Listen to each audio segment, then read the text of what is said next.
satellites. And then finally, the large white structure next to the rocket is our transporter erector.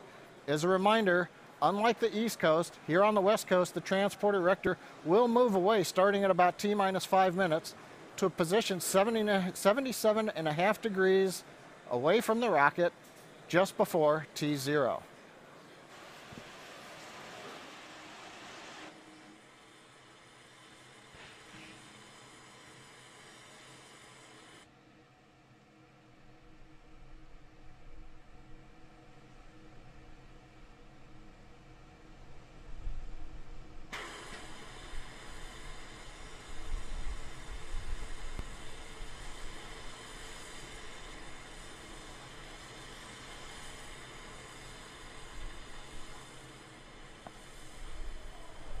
T-minus 10 minutes, we're counting down. Launch again planned at 27 minutes, 34 seconds after the hour. Currently on the Falcon 9, the good news is the SpaceX team is working no significant issues. We began loading fuel into the first stage on time at T-minus 70 minutes. Fuel is now essentially loaded on the first stage. We'll top it off with just a little bit from about T-minus 7 minutes to T-minus 6 minutes, and that'll finish the first stage fuel. We are loading liquid oxygen onto both stages. Stage 1 is about 80-some% complete. Stage 2 is a little more than half full. That liquid oxygen loading will continue up until the last minutes of the countdown. First stage completing at about T-minus 3 minutes. Second stage LOX loading will complete about T-minus 2 minutes. You should hear those countdowns over the countdown net as we listen to the last minutes. Now right now the next major activity planned is in 2 minutes at T-minus 7. That'll be the opening of the pre-valves between the first stage propellant tanks and the 9 Merlin 1D engines at the bottom of the first stage. That'll allow liquid oxygen to bleed through the turbopumps, begin chilling them down to prepare them for the ignition that comes just a couple seconds before T0. On top of the Falcon 9, shown within again, the payload fairing with the Iridium Next logo on it are the 10 Iridium satellites. The Iridium team working no issues. They have gone to internal power and they are ready for launch. Today for the range, we're operating out of Vandenberg, the head of the Western Range. Everything looks good from the Air Force. Support is in place, ready for an on-time launch.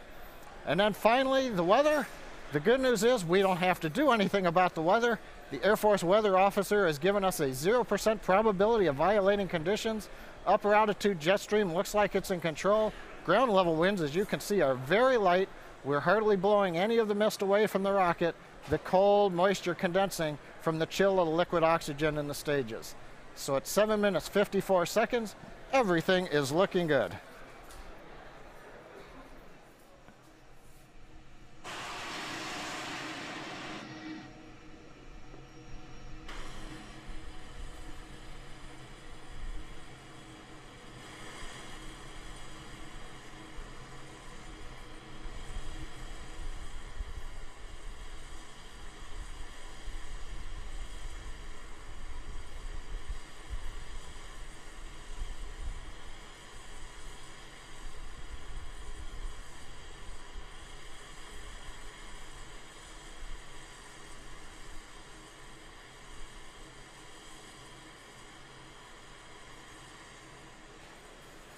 Now today, SpaceX is launching 10 Iridium Next satellites to LEO. That's short for Low Earth Orbit. Now each of the 10 satellites has a mass of about 600 kilograms, and it's got solar arrays that are currently folded up alongside each satellite. Once they're in space, the solar arrays will fully deploy, and the Iridium Next satellite will have a wingspan of approximately 9 meters in length. Now in order to correctly position the satellites into the right orbital plane, that means we have to launch right on time today. Our launch window is 1 second long. Now, if you hear the dreaded hold in the countdown, that means we're going to have to recycle and try again another day. There is a backup opportunity tomorrow, about 6 minutes later. Finally, when the second stage gets into the final orbit later this evening, we'll be at 625 kilometers altitude. From there, we'll release the 10 Iridium satellites. They will make the maneuvers to their final orbits. Now that event sequence will last 15 minutes, and we're going to hope to bring that to you using a camera on the second stage later on. But for now, we've got Matt Desch with some of the unique features of the Iridium system.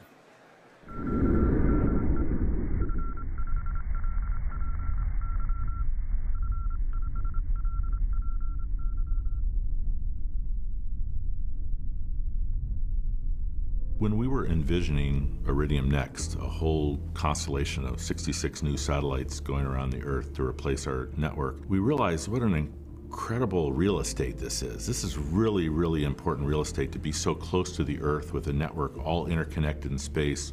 What if other sensors could be put on our satellites? What if other things that really wanted to see the Earth as a complete entity could also be on the satellite with us? We decided to put a payload about this big to monitor aircraft. And it operates completely independently of our communication system. It doesn't use the same radio frequencies or anything, but what it's doing is listening for the transmissions of every aircraft in the world, all of whom are broadcast at a very specific frequency and a very specific language called ADSB. Their identity, their location, their speed, their position, their altitude. And while ground towers typically pick up those receptions, we knew that we were so close to the Earth, and with an interconnected satellite system, we could hear those transmissions and relay them in real time to an air traffic controller. And that would allow airplanes to fly much more efficiently point to point. They'd be able to climb faster. They'd be able to fly in places where there was no radar coverage today, but fly just as safely and as efficiently as they do when they were in radar coverage. Every one of our new satellites has one of these receivers on them. And in fact, they're processing billions of messages a day already from airplanes. And when the full network is complete, that is going to provide a 100% picture of the real-time location of every airplane on the planet. And it's exciting because we've created this whole new business that isn't even related to our core communication competency by using this hosted payload, as it's called. We also had the company that created this payload put a few other things in there, including the ability to monitor all ships in real time. And that's quite exciting. Today, we pick up large ships as they're traveling around the world. They can be out of touch and out of reach. And so for the first time ever, there'll be a 100% picture of every ship in the ocean, picking up the unique frequencies transmitted by every ship as it's trying to send out its information to nearby ships. But we'll pick it up as we pass overhead and relay that to the agencies, the Coast Guards, the maritime organizations that really want to know in real time where every large ship is traveling in the world for safety and security. And that's exciting. It's a whole new business that just rides along with our communication payload and really creates a whole new technical innovation, a whole new business around our business that expands the power and potential of this unique global constellation of satellites.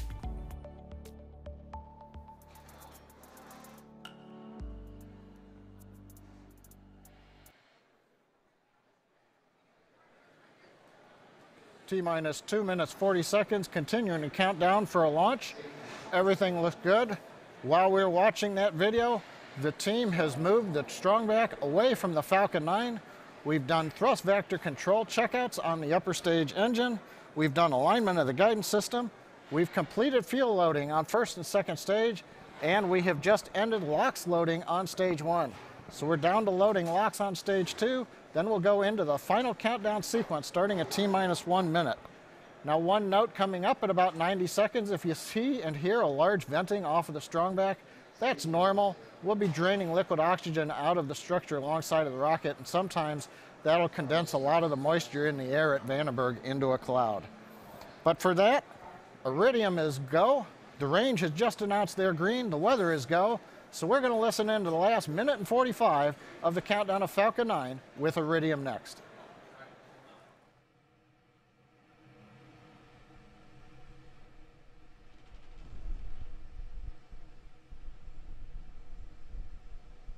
Vehicles in self-align. Vehicle gas closeouts have started.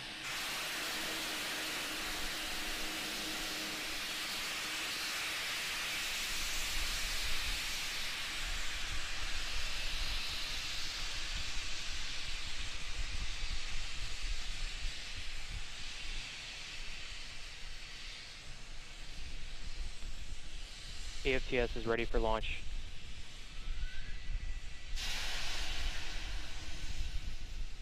Falcon 9's in startup.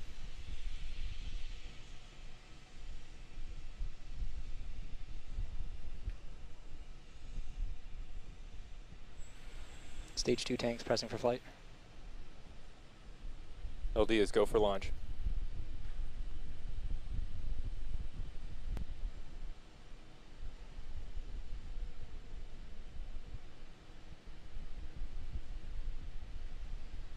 T-minus 30 seconds.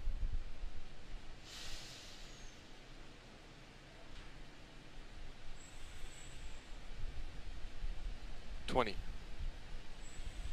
Stage 1 tanks pressing for flight.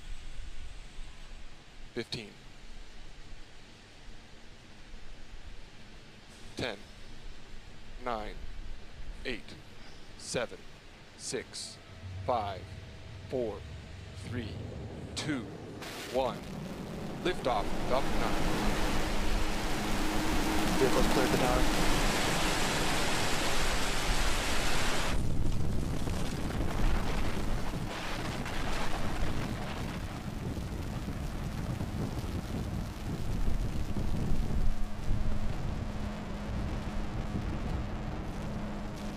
Takeoff propulsion nominal. Moving to 3 knot 170.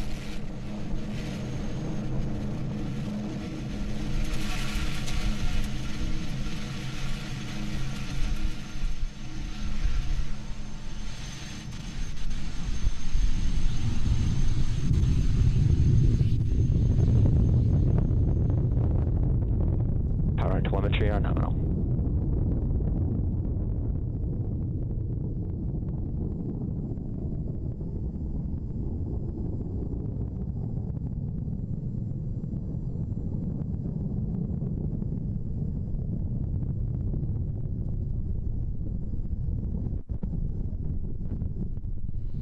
T plus a minute 10 into flight. We've just gone through throttle down and throttle back up of the Falcon 9 first stage engines. We've gone through max Q on the first stage. First stage continues to look good on the engines, headed downrange away from Vandenberg Air Force Base.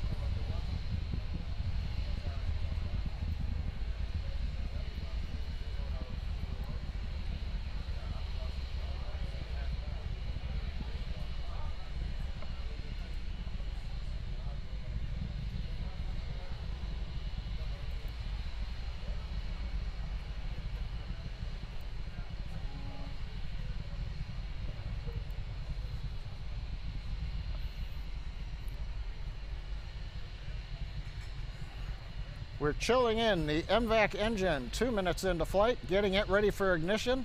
Next major event coming up in 30 seconds is shutdown of the 9 first stage engines, followed by stage separation and ignition of the second stage engine. Shortly after that, we hope to get a view of payload fairing separation from the second stage.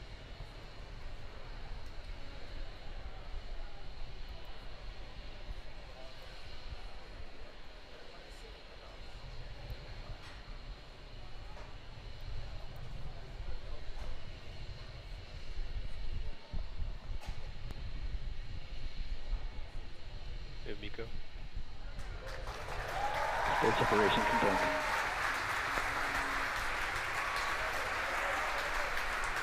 Boost back from startup.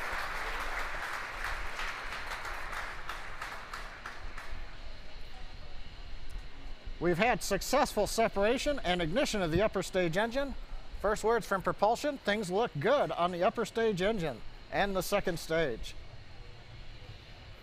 Boost Next back up, we should see fairing separation.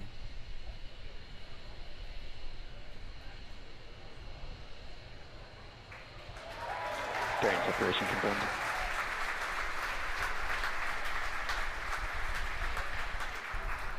You hear the applause from the team gathered around Mission Control Center here in Hawthorne. It's 5:30 in the evening. Second shift is in. They're watching the flight. Fairing separation looked very good, exposing the 10 Iridium Next satellites to the vacuum of outer space. We're 3.5 minutes plus into flight. Second stage performance continues to look excellent.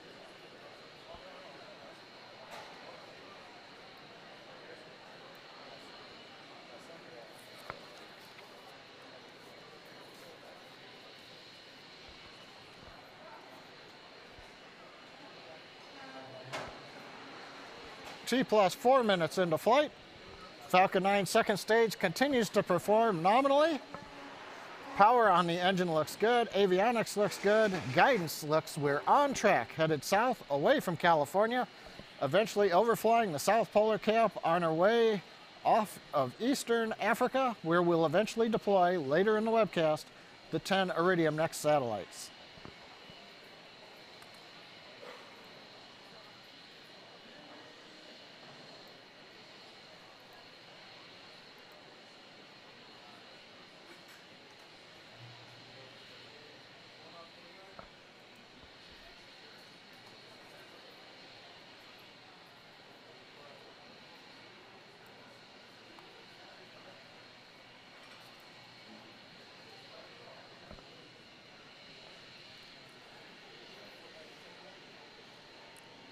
T plus 5 minutes into flight, you can see the camera views looking back on the nozzle of the MVAC-D Merlin vacuum engine.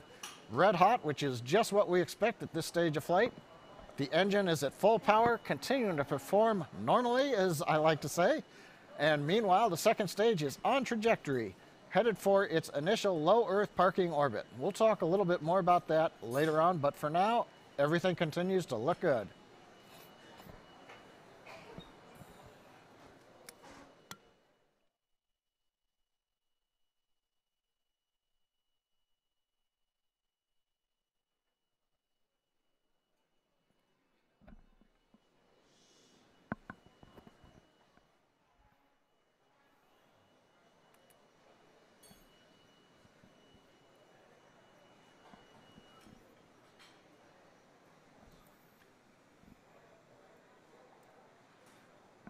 T plus 6 minutes into flight, Falcon 9, second stage carrying 10 Iridium Next satellites, is currently west and south of the tip of Baja, California.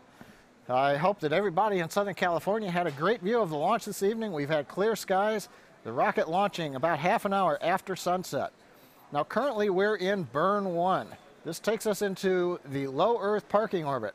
That's a temporary orbit that we'll be in for about half an orbit around the Earth before we relight the upper stage engine, and that will move us with its second burn into the final orbit. We'll be bringing you that second burn later on in the webcast.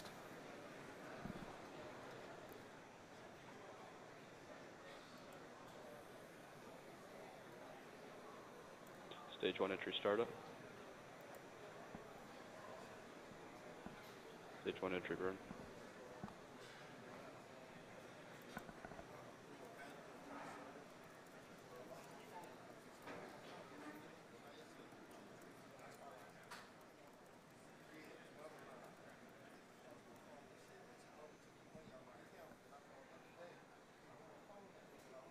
Entry shut down.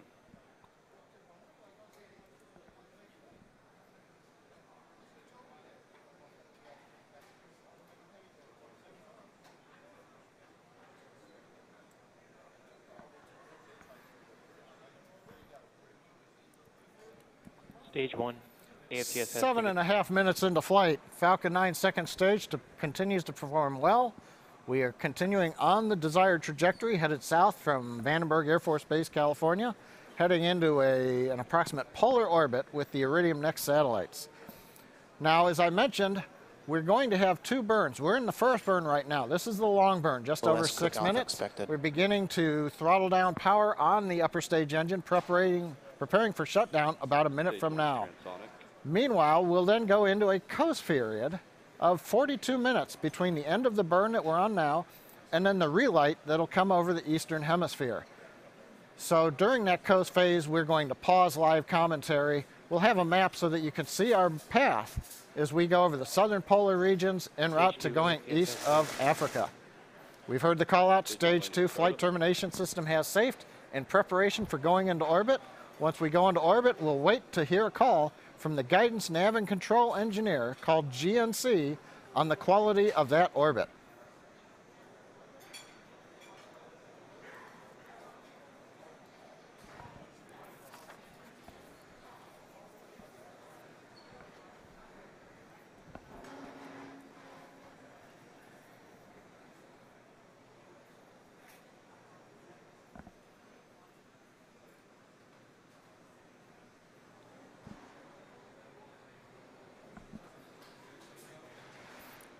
And we've had good shutdown of the second stage engine.